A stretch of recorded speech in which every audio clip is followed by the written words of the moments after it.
everyone, welcome to our group presentation. We have ASEAN Economic Community, ASEAN Way or Beijing Way as our topic. We're gonna start with the introduction, which can help you to get to know more and easier to understand what is ASEAN Way and Beijing Way. First, let's get started. ASEAN was announced a vision of where it would be in 2020, which consists of ASEAN Economic Community, a single market, and production-based affording a free flow of goods, services, investments, capital, and skilled labor. Actually, there are a lot of agreements that created to support AEC, such as the Declaration of ASEAN Concord II, the Cebu Declaration, and also in the introduced Lalita scorecard. As a result, by December 2014, ASEAN had achieved some success in reducing intra-ASEAN tariff barrier, non-tariff barrier had actually gone. But the economic disparity between the richest and poorest ASEAN states had increased. At the same time, therefore, this can illustrate that ASEAN is challenging in its effort to realize and integrate ASEAN economic community. For this one, we're going to talk about ASEAN vision for economic integration. ASEAN has enjoyed a somewhat cracker history over the period of its 50th anniversary celebration as a regional security arrangement. The first decade, its founding rarely met. In the second decade, it played a diplomatic role in the resolution of Indo-Chinese conflict. Later on, in the third decade, it widened its embrace to increase the grouping former protagonists, Vietnam as well as Laos, Cambodia, and Burma, Myanmar. After 1997, ASEAN was created ASEAN Plus 3, which we know as APT. It is an arrangement term between China, Japan, and South Korea. And it's also established a trade bloc agreement, which is ASEAN Free Trade Area, and we know it as AFTA. In addition, it's a way to mold the region into a single market and production base in an effort to increase the overall competitiveness and also attract more foreign direct investment to ASEAN. Later on, there was the Asian financial crisis. ASEAN Way can show the strength and weakness of its distinctive path-dependent processes. ASEAN conduct reveals that the absence of a supranational authority to implement agreed rule and its conflict avoids than formula rather than facilitating a single economic market. In fact, this lends itself as more powerful actor in the Asia Pacific, which is also shaping ASEAN economic destiny. At the same time, China Belt and Road Initiative play an increasing significant role in shaping the economic development, bilateral political posture of individual ASEAN member states. Well, for this one, I'm gonna provide the information about norms, processes, and the ASEAN Way. Start with norms. Thirdly, require non-interference and respect the sovereignty in the affairs of member states, which considered as a foundational stone of ASEAN Way. Well, I'm gonna take Philippines handling of the Rohingya humanitarian crisis as the example. As ASEAN chair in 2017, Manila prevents the bloc from focusing on the crisis in any meaningful way and gave into Naypyidawo's demand that in the term Rohingya not be brought up. This invent criticism of ASEAN two-state response and further impair ASEAN standing in the region. So this violation of the non-intervention norms has more serious implication when it is brought up by external party.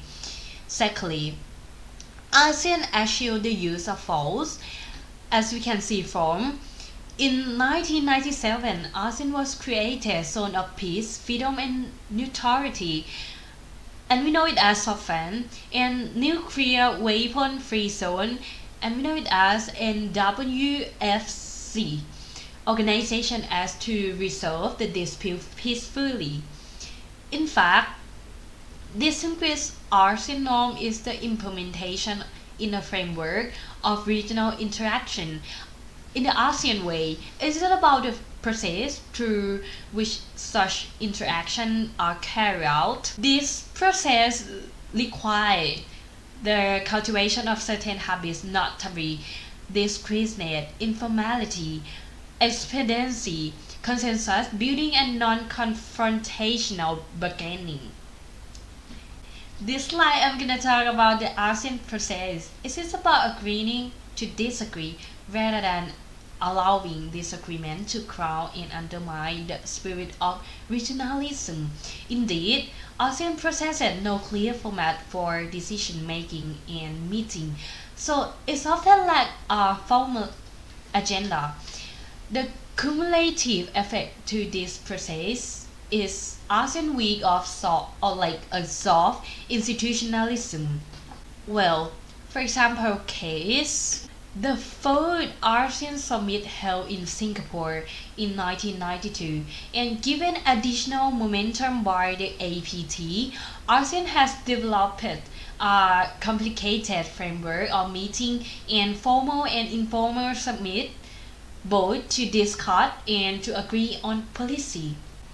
After 1997, ASEAN summit agreed on a plethora of protocols and plan designed both to increase Southeast Asia integration and to establish a regional leadership role to an organization.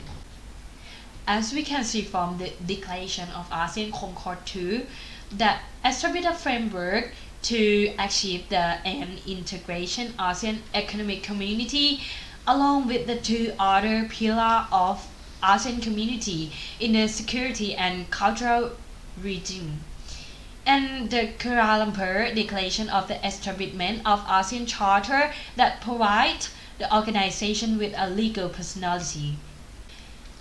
The ASEAN process also established a structure governing ASEAN external trade via framework agreement on economic partner with Japan, India, and the strategic partnership for peace and prosperity with China. By 2012, ASEAN had concluded trade agreement covering goods and services with Japan, China, Australia, and New Zealand, and also the Republic of Korea and the Comprehensive India ASEAN FTA in 2014. So, the central of the case for ASEAN transforming both its member states and the wider region is the connection that the process of meeting and dialogue of an atmosphere of unstructured informality over time promote trust, create shared norm, and induce a shared identity. However, according to the opinion of Sokmar, ASEAN is still characterized by the lack of a dispute settlement mechanism to enforce compliance, and the lack of adherence to regional policy reflect the absence of effective economic regime sanctions. In addition, member states soon discover that achieving unanimity is not always feasible, and pose an ongoing impediment on intra-regional trade and greater regional economic integration. Next, the unleveling the 1997 financial crisis and its economic implication. Before the financial crisis of 1997, those in no more the region at the expense the state envisaged polypose economic and security arrangement like ASEAN together with the economic and security arrangement such as ASEAN Free Trade Area and ASEAN Part 3 as the necessary mechanism for building what many consider to be a new multilateral regional order. The structure of the more dynamic ASEAN economy was export-oriented. They compete between themselves both for foreign direct investment as low-cost manufacturing base for Northeast Asia, European or North America multinational corporation. The financial meltdown of 1987 plunged the individual economy for a number of ASEAN states into the deep recession. The 1997 financial crisis thus offered an excellent case for testing came about the law of ASEAN and its capacity to build an integrated economic community, one of the pillars of the enhanced declaration of ASEAN Concord. At last, the crisis stimulated the desire to summon collective to counter regional vulnerability. For example, the meltdown spread from Southeast Asia to Northeast Asia. Most notably, South Korea is induced a sense of regional humiliation. The crisis therefore inspired numerous official declarations of regional solidarity and identity. It was the AEC, the APT, and subsequently the East Asia Summit (EAS).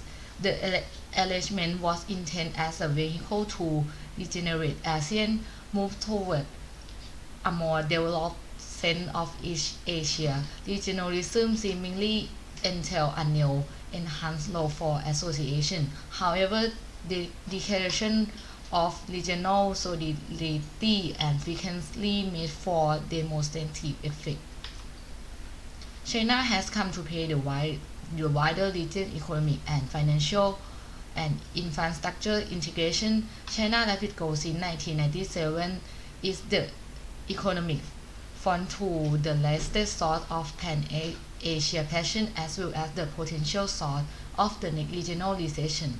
So the life of China after 1998 and its attraction for foreign investors actually affect growth negatively in Southeast Asia, particularly during the recession from 1997 to 2003, such as global brand Nike and Gap increasingly sought China and Vietnam for new supply, where wage and lower and productivity higher. Nevertheless, even with AFTA and the AEC achieving full economic integration as a bloc remain difficult. The problem is that despite all its memoranda and action plan, scorecard and blueprint, ASEAN remains not a single country but a group of countries with different language, legal system and political risks.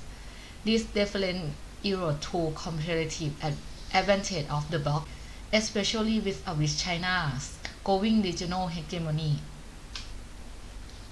ASEAN economic have grown since 2002. It has been as a result of both its role as a low-cost base of manufacturing goods assembled in Southeast Asia for export to the United States and Europe, and its emerging role as a supplier of commodity to China.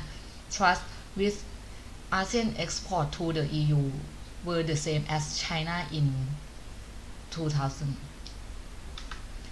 With the political and economic structure at the state level remain an essentially crony capitalist one, meltdown and recession dramatically alter the economic landscape of Southeast Asia after 2003, with a number of its core components undermined by the crisis of 1997, as by the economic crisis in Europe and North America.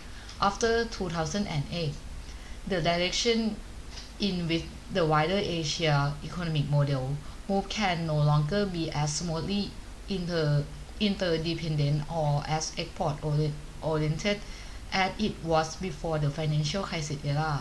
Southeast Asia in particular is less dependent on traditional sources of Northeast Asia investment and increasingly reliance upon Chinese FDI. Since the ASEAN-China FTA came into effect in 2010, the ASEAN states therefore become collectively more dependent on export to and foreign investment from arising China.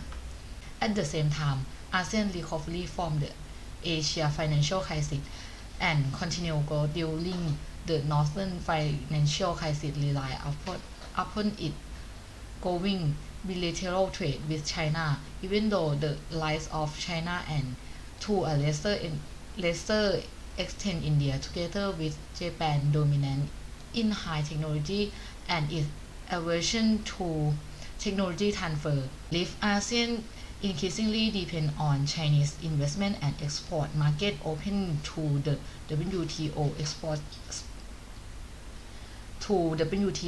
sponsor World Trading Order.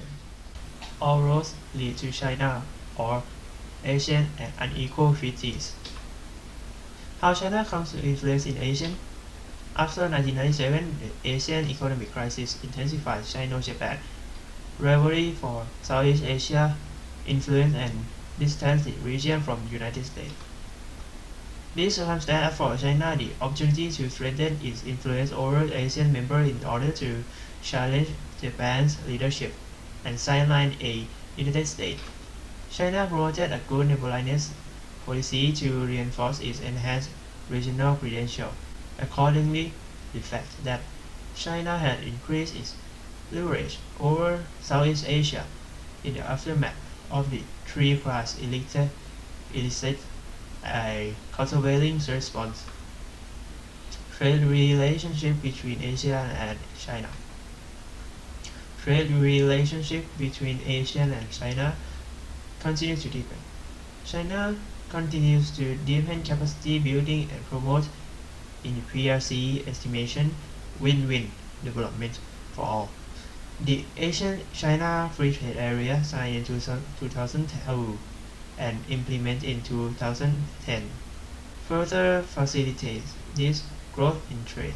Since 2012, ASEAN and China have promoted an extension of their bilateral FTA to include Australia, India, Japan, and South Korea as well.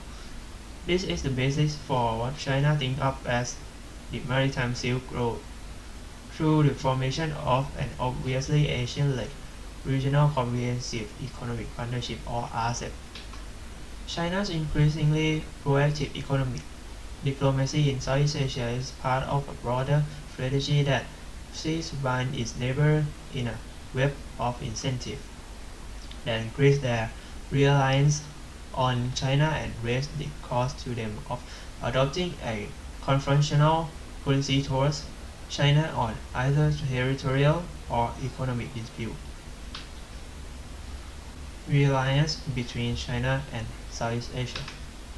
Reliance between China and Southeast Asia and its political costs are becoming increasingly obvious, especially in the wake of US President Trump's capricious withdrawal, Trans-Pacific partnership that offer a potential economic balance to China's regional hegemony. In 2018, Indonesia President Joko Widodo secured 5 contracts with Beijing. With China's diplomacy, good neighbors approach to Southeast Asia brothers, its economic benevolence comes at a price.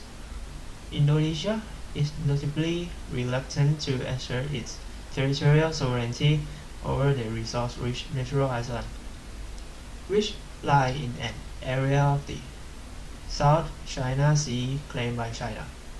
Despite holding legal sovereignty over the island under the United Nations Convention on the Law of the Sea, Indonesia has not asserted its territorial rights as strongly as other claimant states in the South China Sea dispute.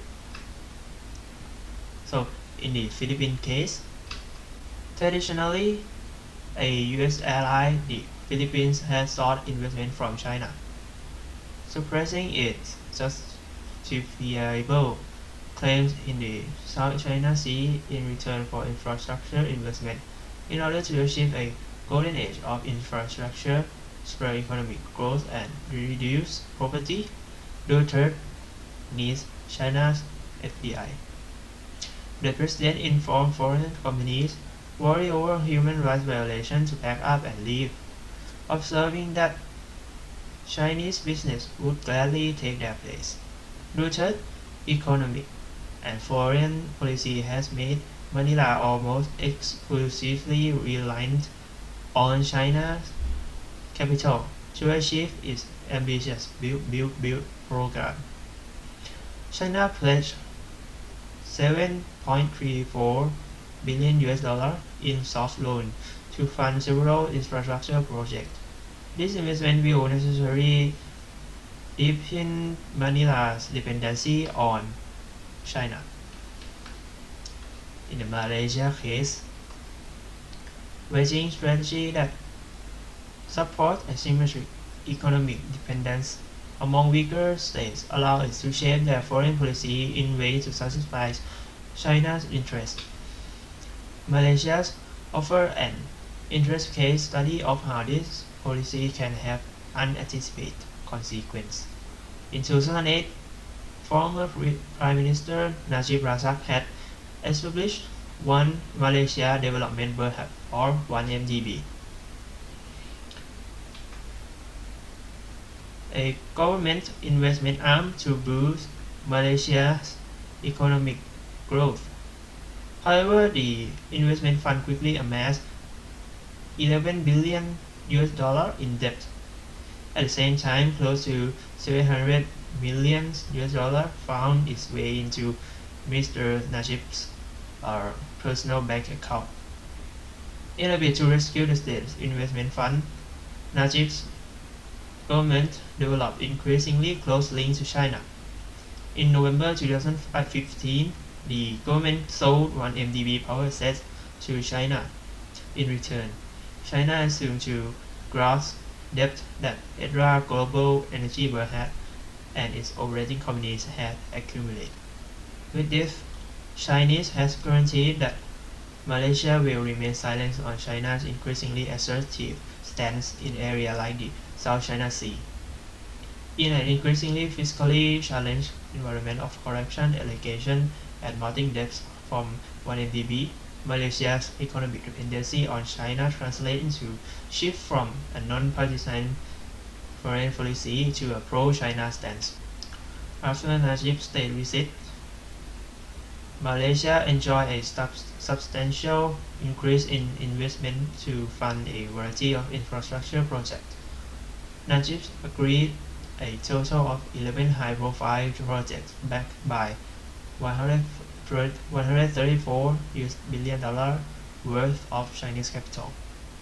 The construction of Forest City on 4 artificial islands off the coast of Johor has raised Malaysian concern that it is being built for China national and that former Prime Minister Najib Razak sold off Malaysian territory to foreign governments. Failure to repay these BRI loans could leave Malaysia exposed to the fate of countries like Sri Lanka. New Prime Minister Dr. Mahathir Mohamad cancelled the China-backed East Coast Rail link and 2 pipeline projects. Significantly, Mahathir described the BRI support sponsor project as unequal treaties. Thus, reduced reliance on BRI does not equate to diminished dependency on China. And in the absence of a strong counterweight, Malaysia depends on the China trade and Beijing financial largesse. China and America. This dependence has become more obvious since Donald Trump decided to abandon Trans-Pacific Partnership, impose restrictions upon Chinese import, and launch a trade war with China for its apparent breach of WTO rule. The ASEAN-led RCEP brings under one umbrella the various bilateral and trilateral preferential trade deals concluded between ASEAN and a number of regional states. However, the free in this RCEP trade agreement in national, key agricultural and manufacturing sector remain protected. In this case, President Trump's American First policy followed by the decision to withdraw from the TPP in 2017, has given China further opportunity to extend its economic influence and financial stake in Southeast Asia. Consequently, Southeast Asia has been drawn into the China-backed nation-led. On 13 October 2018, the 6th ASEAN intersessional ministerial meeting reaffirming that their resolve to conclude the region-wide trade pact. If successfully concluded, RCEP will be the largest trade deal in the world, accounting for 45% of the world's population and one-third of the global GDP and global total trade. Influence of China. It is evident that this RCEP is increasingly dependent upon the interests of the larger economic players in the region. Moreover, as a result of Washington's withdrawal from the TPP, China is strategically positioned as a dominant regional economic player to rewrite the rules for international trade and establish an Sino-centric regional order via the Silk Road and RCEP. The RCEP will not only potentially improve China's trade relationship with neighboring countries but propel China to a dominant position, facilitating its geo-economic interests in normative orientation.